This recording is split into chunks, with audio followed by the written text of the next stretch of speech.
亲爱的观众们，大家好，欢迎大家来到小平讲故事。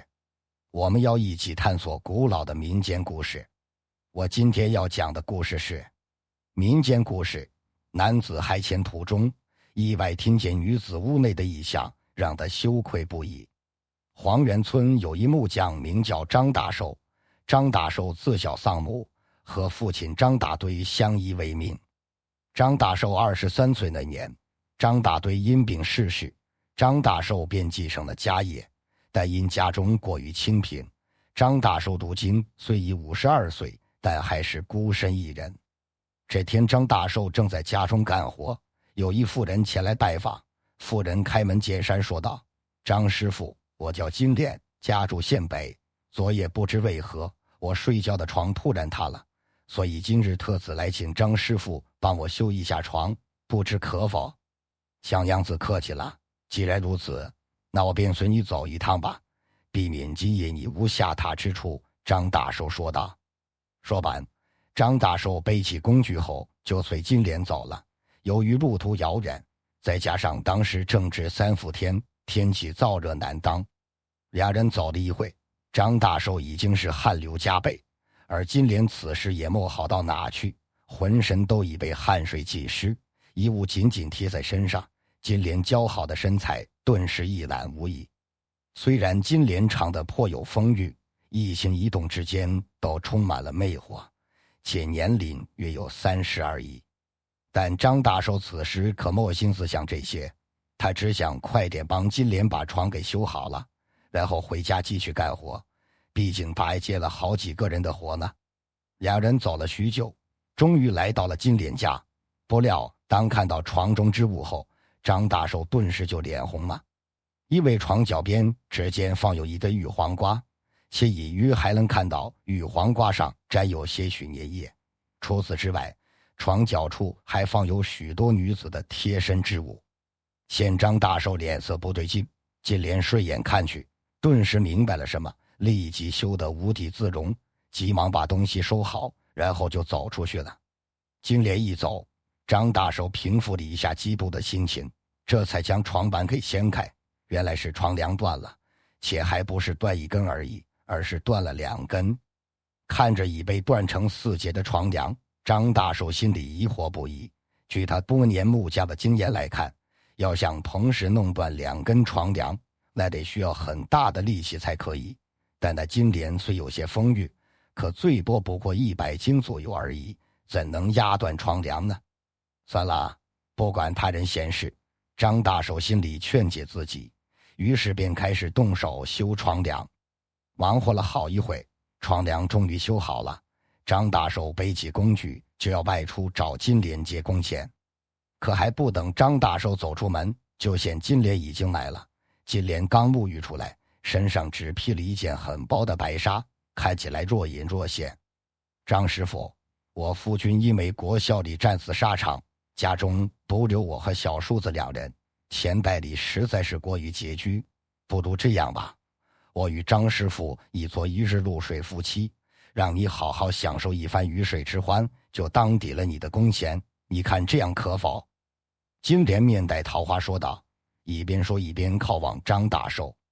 张大寿献子呵斥说道：“你想得倒美，你还是收起你那点小心思吧，我是凭手艺吃饭的，你还是给我结了工钱，让我离去吧。”见张大寿不解风情，金莲娇羞怒斥说道：“呵，好你个张大寿，真是大木头一块，难道我这一个娇羞的小娘子悬抵不上你那点工钱吗？抵不抵得上我不知道，但我知道一个理，干活拿钱天经地义。”张大寿义正言辞说道。对于张大寿的油盐不进，金莲顿时也没了办法。但这时听到门外的脚步声，金莲仿佛想到了什么，将轻纱褪下，眼含泪水大声喊道：“救命啊，快来人啊！”“嫂嫂，怎么了？谁欺负你了？”金莲话音刚落，只见一男子就冲了进来，然后怒气冲冲问道。说完看了一眼张大寿，立即揪起张大寿的脖领质问道：“你是谁？是不是你欺负的我嫂嫂？”见此情形，张大寿心里叫苦不已，连忙摆手解释说道：“不是我只是个木匠，我是来帮他修床的。西门庆是他，就是他，他来帮我修床，现家中只有我一人，别想轻薄于我。若不是我攀死相抗，说不定今日就被他所玷污了。西门庆，你大可不在了，你可要帮嫂嫂出了这口恶气呀。”金莲流着眼泪说道：“看那模样，外度真的受了很大的委屈。走，你现在跟我去衙门，我要报官，让县老爷为我们做主。”西门庆说道。说完便拉着张大寿往外走去。别这样，有什么话我们好好商量。我真没有欺负你嫂嫂，这只是个误会而已。要不这样，你说此事该怎么解决？我绝无二话，行吗？张大寿一脸委屈地说道。虽然他没有轻薄金莲，也没有那个意图，可当时屋中只有他和金莲两人，要是金莲一口咬定说是他，那他真是百口莫辩，且他声誉也会受损。与其这样，还不私下解决，只希望西门庆和金莲手下留情，不要狮子大开口。听到这话，西门庆顿时松开了张大寿，还帮张大寿整理了一下衣领，随后缓缓说道：“行吧，既然你都这样说了，我也不是那种得理不饶人的人。这样吧，你给个50两，这件事就这样过了。我看你也是个老实聪明之人，这一次就当给你个教训，以后可别这样了。要是碰上别人，可就没我这么好说话了。50两，这我可没有啊，可不可以再少一些？”张大寿委屈说道。50两你还觉得多呀？亏我还刚夸了你。既然你不想掏银子，那也行，那你就随我一起去衙门吧。刚刚还和颜悦色的西门庆一听张大寿讨价还价，立马呵斥说道，一边说还一边把张大寿往外拉。张大寿见此，顿时吓坏了，只能先答应下来，并保证自己明日一定会拿来银子归还。见张大寿愿意给银子，这可把西门庆给高兴坏了，让张大寿写好欠条后，便让张大寿走了。回家之后，张大寿心里叫苦不已，想不到这趟出去干活，1两银子没挣到不说，还往里搭了50两银子。翻箱倒柜忙活好一会，张大寿只找到了20两银子，离50两银子还差30两银子。思虑一番过后，张大寿来到了隔壁王寡妇家。现王寡妇正在洗衣服，张大寿欲言又止，很难开口。张大寿这副模样自然被王寡妇看在眼里。王寡妇笑着说道：“张大哥，有什么事你就说呗，大家都是街坊里的，能帮的我一定鼎力相帮。”听到这话，张大寿思虑了好一会，庞福在做什么很艰难的决定。过了好一会后，这才红着脸低下头轻声说道：“我想找你借30两银子。”啊，嗨，原来是这事啊，我还以为是什么事呢。不过我家中可没有这么多，只有25两，还差5两。你等下，我去找人借个5两银子，回来再一并给你30两。王寡妇轻笑说道。说完擦了擦手，就往外走去。看着王寡妇的身影，张大寿心里庞佛被什么触动了一样。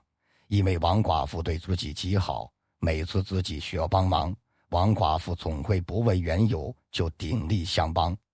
说起来，王寡妇也是命苦之人，刚嫁过来没2天，其丈夫就意外去世了，连一个子嗣都没留下。自丈夫去世后，王寡妇就独自撑起了一个家。为了生计，王寡妇每天都做豆腐，卖豆腐，把公公婆婆照顾得很好。可虽然王寡妇细心照料，但其公婆还是前2年因病接连去世了。如今只剩下王寡妇一人寡居家中。过了好一会，王寡妇终于回来了，见张大寿正坐院子里，王寡妇笑了一下，随后就急忙坐进屋子里。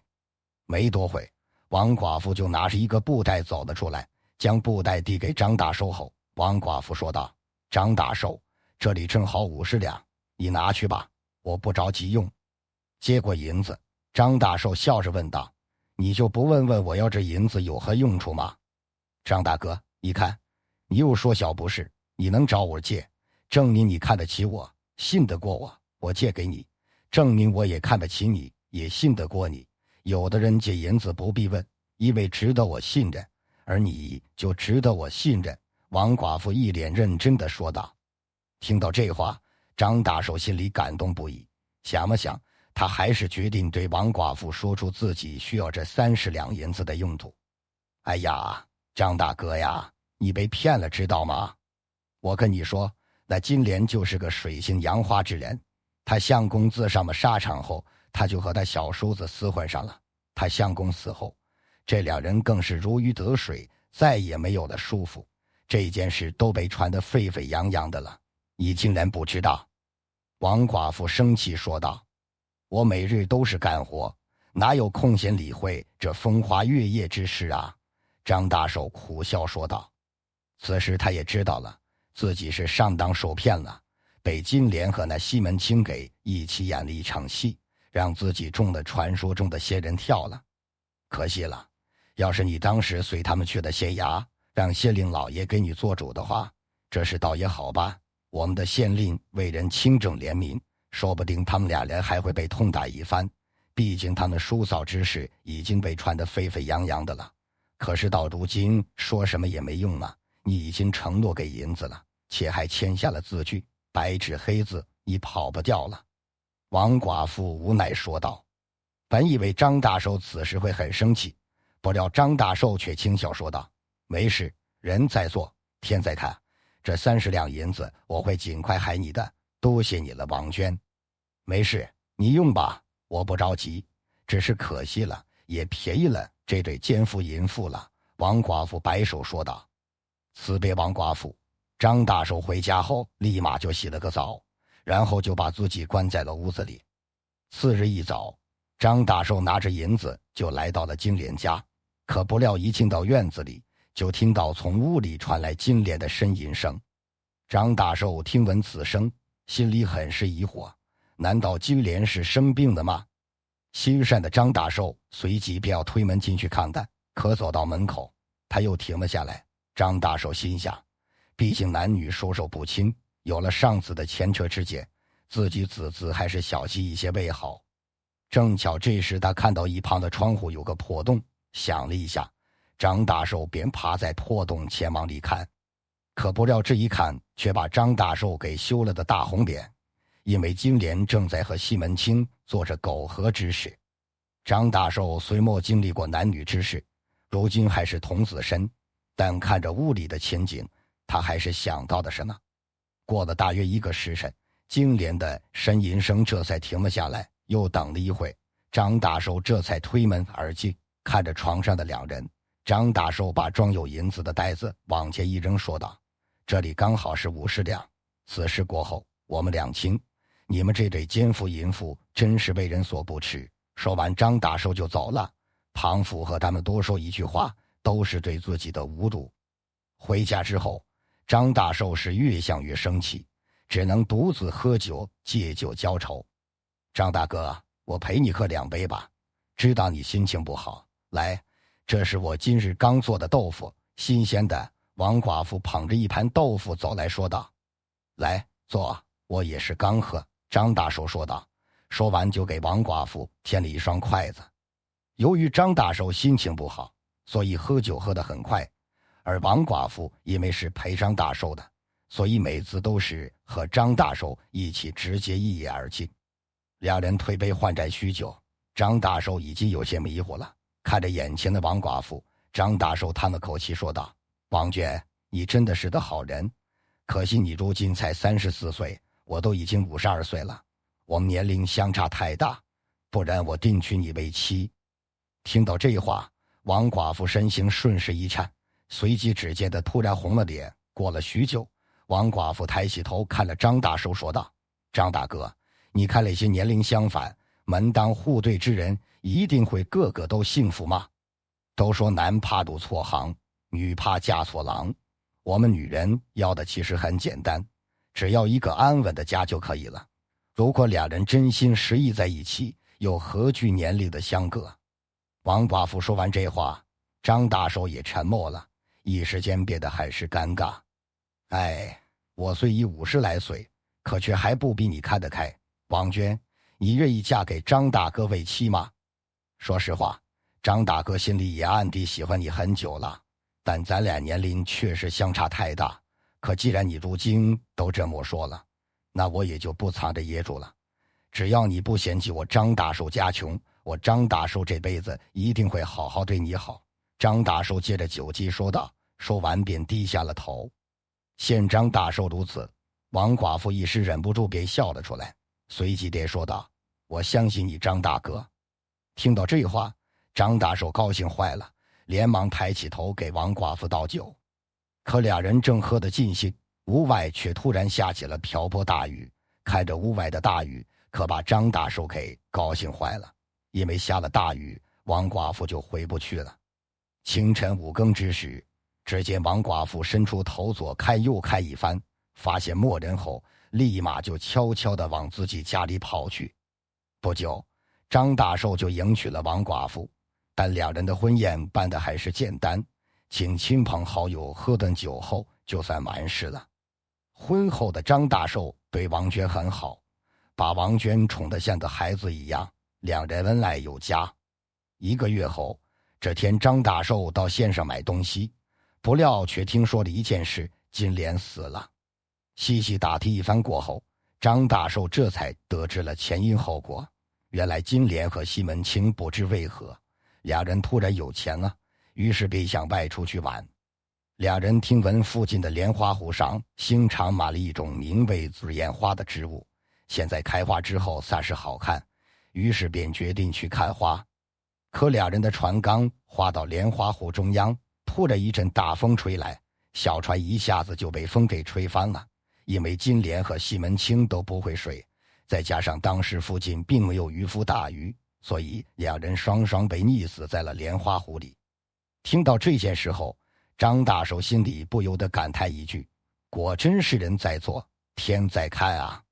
2个月后，王娟总是干呕想吐，张大寿担心妻子身体，于是便叫来郎中为王娟看病。经过郎中再三诊断，确认王娟有喜了。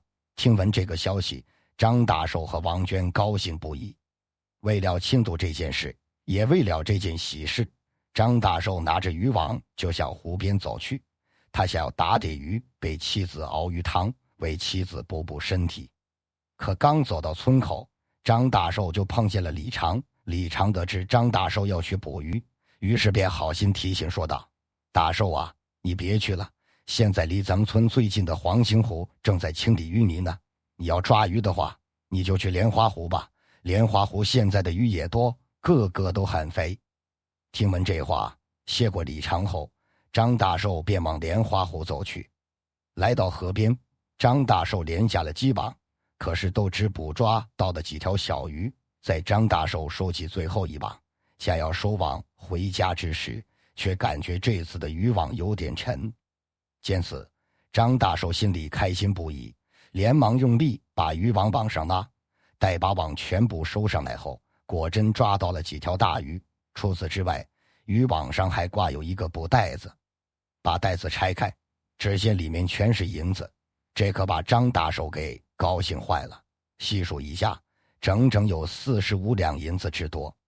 见这银子是无主之物，于是张大寿便笑呵呵地把银子装进了怀里，然后选出最大的2条鱼后，张大寿便把剩余的鱼拿到集市去卖。晌午之时，鱼终于卖完了。张大寿数了一下，一共卖得了5两银子，加上捕鱼时得到的45两银子，在自己今日就是整整收入了50两银子。怀里揣着银子，手里提着大鱼，心情极佳的张大寿哼着小曲，就开心地往家走去。9个月后，随着一声幼儿的啼哭，王娟为张大寿生下了一个儿子。看着怀里的儿子，张大寿喜极而泣，抱着王娟不停地道谢。随后，张大寿给儿子取名为张安，寓意儿子一辈子平平安安，无病无灾。结言：善恶中有果，只有早与迟。金莲和西门庆因为作恶多端，不知廉耻，所以最后双双命丧湖底，且死后还成为百姓口中的笑谈。而张大寿因为人忠厚老实，虽前半生孤独无依，但最后仍旧收获了美满的爱情以及幸福的家。所以人生在世，一定要多多行善，不可害人。正所谓天作孽犹可恕，自作孽不可活。邀请大家继续看下一个故事。民间故事，男子无意看见女子潭里洗澡，女子，你看了我就得娶我。明正德年间，界州城南市地有座清风山，山脚下有个村子叫杨家岭，村子依山傍水，住着20几户人家。杨家岭地处清风山山路，地很少，村里人主要靠上山砍柴挖药卖钱为生。村子西头有个小伙子叫冯德山，身高70，浓眉大眼，状如黑牛，英俊帅气。然而由于冯德山家徒4壁，又孤身一人，所以20多岁了还没有娶下媳妇。这天冯德山又上山砍柴，时势眼下，骄阳似火。冯德山砍完一担柴，早已是汗流浃背，于是他就想去仙女潭冲冲凉。清风山海拔800多米，然而半山腰却有一处碗口大小的山泉，名叫仙女泉，泉水清澈甘甜，犹如加了蜜一样。传说当年王母娘娘身边的2个丫鬟偷偷下凡，来人间游玩，游到此处，突然内急，便在一石缝隐蔽处小解。后来这里就流出一眼山泉，人们便称仙女泉。仙女泉下游全是沙石，不远处有一个石潭，面积大约有3叶席子那么大。石潭旁边有一棵很大的橡树，枝叶几乎将小石潭笼罩在树下，站在远处看不见石潭。由于小石潭里的水是仙女泉流下来的，所以当地人称它为仙女泉。夏日里的仙女泉是冲凉洗澡的最佳之地，上山砍柴的人热得不行时便到仙女潭冲凉。冯德山也来过很多次，来到仙女潭，脱了衣服便跳进潭里。潭水温温的，由于橡树的遮挡，潭里是一片阴凉，真是舒服极了。冯德山在潭里游了几圈，便坐在潭边水比较浅的地方闭上眼休息。这时突然听见橡树上飞来一只什么鸟，叽叽喳喳地叫。冯德山睁开眼看，鸟却突然又飞走了。冯德山便往鸟飞去的地方望去，这一望不要紧，却发现不远处有一个身着粉紫轻纱的年轻姑娘正往仙女潭走来。冯德山赶紧从潭里出来，穿上衣服准备走，但已经来不及了，年轻的姑娘已经走进仙女潭，他急忙藏到潭边的一块大石头后面。冯德山从石头后面探头一看，简直惊呆了。潭边的姑娘大约15、16岁，柳眉杏眼，杨柳蛮腰，闭月羞花，貌若天仙。冯德山从未见过如此漂亮的姑娘，但见姑娘站在潭边，四下里看了看，确定无人，便褪去身上轻纱，露出如玉肌肤，缓缓走进潭中。冯德山突然感觉自己有点卑鄙，赶紧闭上眼睛，把头缩到大石头背后，大气也不敢出。潭里传来姑娘撩水洗澡的声音，冯德山便想象着姑娘的一头秀发飘洒在水中的情景，想象着姑娘那婀娜的身姿在水里像鱼一样游历的情景。他忍不住探头又往潭里看了一眼，只见姑娘正站在潭中冲洗那头秀发，便触电般赶紧将头又缩回大石头后面。约莫又过了半个时辰，听不见潭里有撩水的声音，冯德山便又探头往潭里看，但见姑娘已经站在潭边开始穿衣，便又将头缩了回来。当他在探头看时，已经不见了姑娘的身影。冯德山这才从大石头后面走出来，往柴担那里去了。来到刚才砍柴的地方，挑柴下山，来到镇上卖了柴便回家了。那天晚上，冯德山一直睡不着，脑子里一直浮现出那个貌若天仙的姑娘在仙女潭中洗澡的情景。望着破旧不堪的房梁，一阵强烈的孤独感让冯德山更加难以入眠。什么时候才能赚很多银子，盖起新房子，娶到一个姑娘呢？望着黑黝黝空荡荡的屋子，冯德山想起了自己的身世。冯德山从小就成了孤儿，娘生他的时候因为难产，刚生下他就去世了，所以娘究竟什么样，他一点也不知道。父亲又当爹又当娘，用小米粥和面汤喂养他。父亲上山砍柴时，就把冯德山放在邻居六婶家里。邻居六婶没有老婆，也无儿无女，但也是善良人，见一个大男人带着孩子没法去山上砍柴，便叫冯德山父亲把孩子留给他。冯德山父亲很是感激，经常帮六婶挑水砍柴。就这样，冯德山长到了3岁。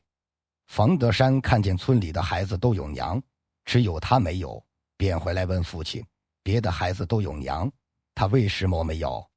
父亲便告诉儿子，你也有娘，只是你娘去外婆家了，你外婆家离这里很远很远，你现在还小，等你长大了，就带你去外婆家看你娘。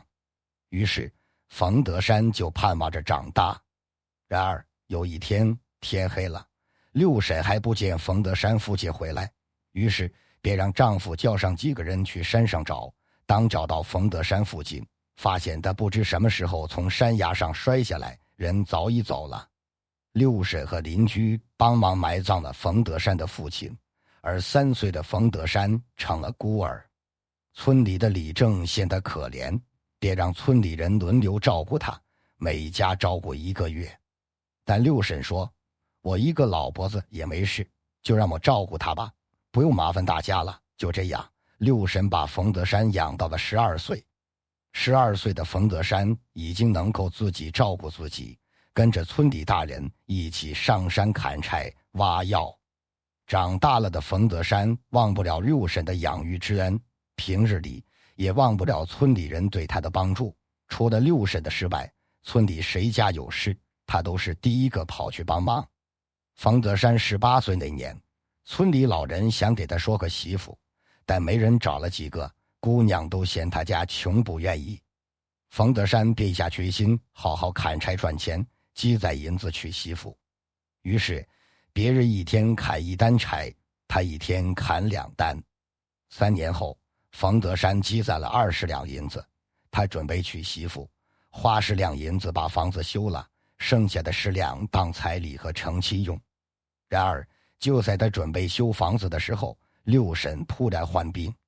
村里的大夫说，这病得看不了，赶紧送到镇上医馆去吧。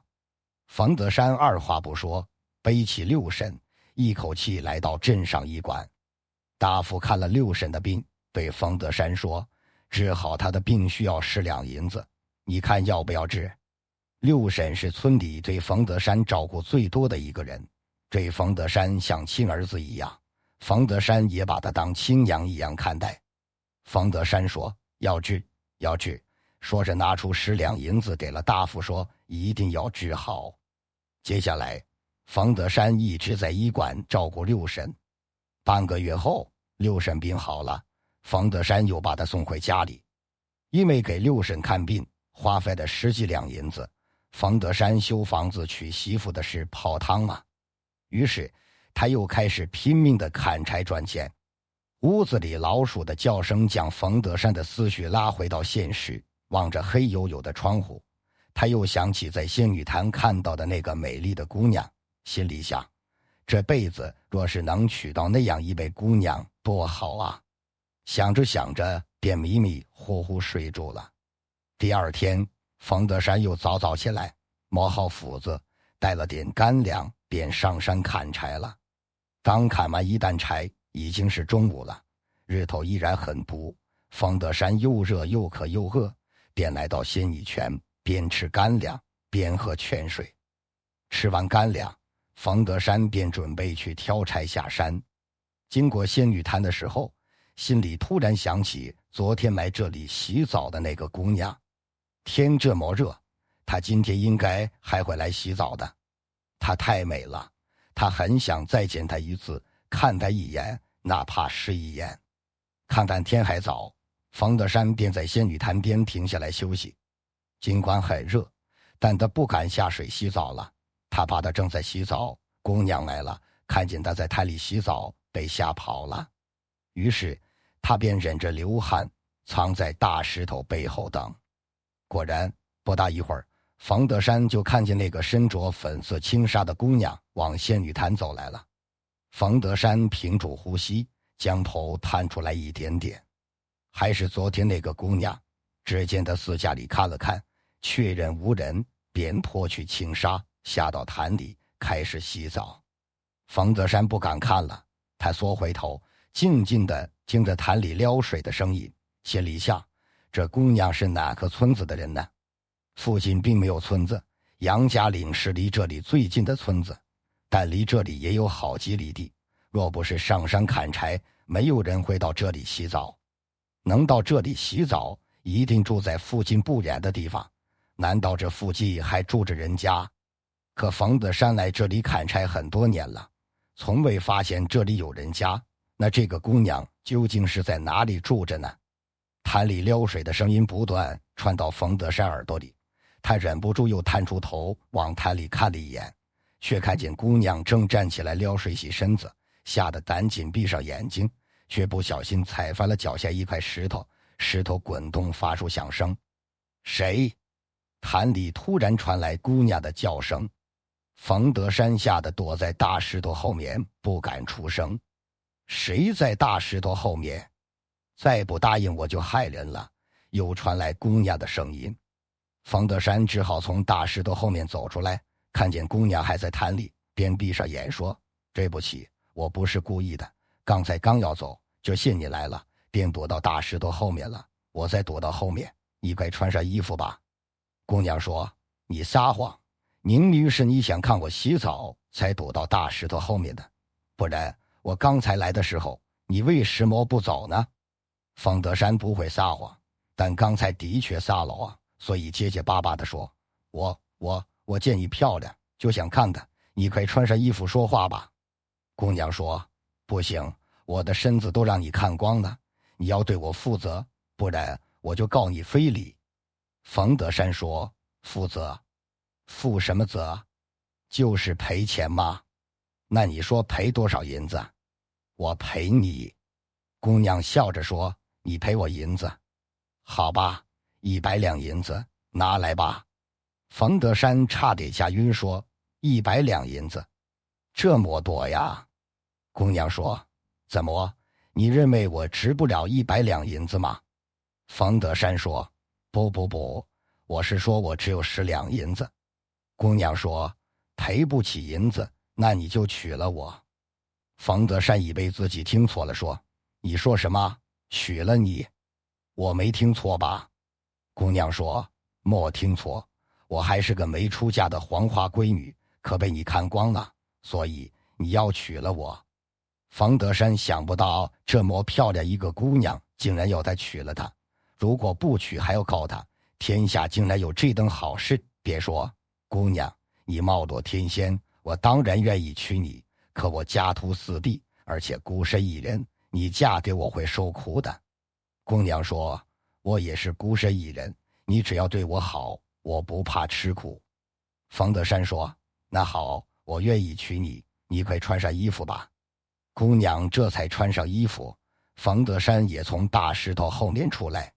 冯德山说：我叫冯德山，家就在山下的杨家岭，还不知道姑娘怎么称呼。姑娘说：我叫胡丽静，就住在山那边，那里就我一家人，父母都不在了，平日里就我一个人住在那里，我早就不想在那里住了，我现在就跟着你回你家。冯德山说：那就太好了，我去挑柴，你在这里等我。胡丽静说好。冯德山挑着柴和胡丽静一起来到镇上卖了柴，冯德山又带着胡丽静到饭馆吃了饭，便一起回了杨家岭。村里人见冯德山带回来一个貌美如仙的姑娘，都跑来看。听冯德山说姑娘愿意嫁给他做妻子，都羡慕得要死，纷纷称赞冯德山有福气。李正县姑娘不嫌弃冯德山家穷，就让冯德山摆了几桌酒席，两个人拜堂成亲，结为夫妻。成亲后，冯德山上山砍柴卖钱养家，胡丽静在家洗衣做饭，织布缝衣，小两口恩爱有加，如漆似胶，恩恩爱爱，和和美美，日子甜如蜜糖。这天，冯德山照样上山砍柴，回来的路上遇到一个道士。道士正要让路让冯德山过去，却突然又站到路中间，挡住冯德山去路，说：“小伙子，请留步。”冯德山放下柴说：“大师何时让我留步？”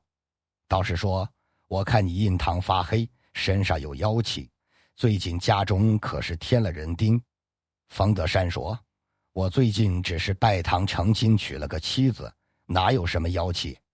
别信口开河，我还要去卖柴呢。”道士说：“这就对了，你妻子不是人，是一只狐妖。这样吧，我给你一张符，你拿回家烧了，你妻子就会现出原形。”道士说着，从怀里掏出一张符给了冯德山，便走了。冯德山将信将疑地将符揣进怀中，挑柴去镇上，卖了柴便回到家。回到家，妻子胡丽静已经把饭菜做好。看着温柔贤惠的妻子，冯德山怎么也看不出妻子身上有狐狸的影子。然而他又想了想，也觉得有些可疑。妻子说他一家人住在山上，而且家里只有他一个人，但冯德山从来没有看到过那座上山有人家，也没看见哪里有炊烟升起。再说她如此漂亮的姑娘，为什么会嫁给他这样家徒四壁的穷人？于是吃过饭后，趁妻子在厨房收拾的时候，冯德山悄悄拿出道士给的符，用火镰点燃。突然听见厨房里传出啪的一声，冯德山赶紧跑进厨房，发现一只盘子摔在地上，妻子脸色惨白。冯德山说：“你怎么了，丽静？”胡丽静说：“你别进来。”说着将门关上。冯德山便听见里面传出妻子痛苦的呻吟声，他从门缝里往里看，差点吓晕过去。妻子变成一只狐狸，痛苦地躺在地上。冯德山相信了道士说的是真的。然而冯德山又想，即便妻子是狐狸变的，但他也没害我呀，而且成亲后对我特别好，是狐狸又怎么样呢？可现在道士的符让妻子现了原形，还如此痛苦，这怎么办？于是他便说：“丽静都是我不好，听了道士的话，点燃了他给我的符，让你如此痛苦。”胡丽静说：“你别担心，只是痛苦一会儿，过一会我就会恢复人形。”冯德山说：“对不起，是我害得你如此痛苦。你如此漂亮，温柔贤惠，又对我这么好，即便是狐狸又怎么样？以后我再也不相通道士的话了。”胡丽静说：“你不用自责，是我一开始就没有告诉你我是一只狐妖。不过你可能不知道，我为什么愿意嫁给你。”冯德山说：“不是说你洗澡时我看了你身子吗？”胡丽静说：“不是，那是骗你的。其实你的父亲是我的救命恩人。当年我掉进猎人的陷阱，你父亲上山砍柴，听见我的叫声，跳进陷阱，将我救出来放了。我发誓要报答你父亲的恩情。当我得知你因为穷没有姑娘愿意嫁给你时，就变成姑娘来到仙女台与你相遇。”正说着，那个道士来了，他拿出一个瓶子道：“大胆狐妖，不得再恢复人形祸害人间，还不快快进入瓶中！”只见地上的狐妖惨叫一声，身体逐渐缩小，即将被吸入道士手里的瓶中。冯德山上前一步，挡住道士的瓶子，说：“大师，且慢，他当年掉进猎人的陷阱，是我父亲救了他，他为了报恩才嫁给我的。他不仅没有祸害我，而且对我特别好，温柔贤惠，即便他是一只狐妖，我也愿意和他一起生活，求您放过他吧。”道士说：“原来是这样啊，那好，我就放过他，你们好生过日子吧。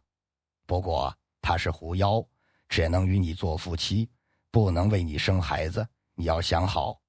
方德山说，大师，不能生孩子也没关系，我们可以抱养一个孩子。道士说，看你们这样恩爱，有一个办法可以让他生孩子，就是你们赡养一无可一无靠的老妇人，也就是你要认一个娘亲，但这样会增加你们的负担，你再好好想想。方德山说，大师，这个没问题，我的邻居六婶就无儿无女，她早就把我当作亲儿子一样，我也早已把她当作娘亲吧。道士说，这就最好了，你只要把六婶接到你家里一起生活，你妻子就能怀孕生子了。说完就走了。道士走了以后，冯德山和胡丽静一起来到六婶家，说明来意，将六婶接到自己家中，好生赡养。1年后，胡丽静生下一个儿子，后来又生下1儿2女。而冯德山上山采药时，发现一棵100年野灵芝，挖下来卖了50两银子。有了这50两银子，他不再上山砍柴，在镇上开了一家药材收购铺，生意做得风生水起。5年后，成为镇上有名的药材商。六婶在夫妻俩的精心赡养下，活到90岁，寿终正寝。而冯德山活到100多岁，胡丽静最终脱离妖界，彻底变成人类，也活到100多岁。他们的4个孩子在夫妻俩的教育下皆成大器。感谢你们的收看，如果你喜欢这个故事，别忘了点赞、分享并订阅我们的频道。我们下个视频再见。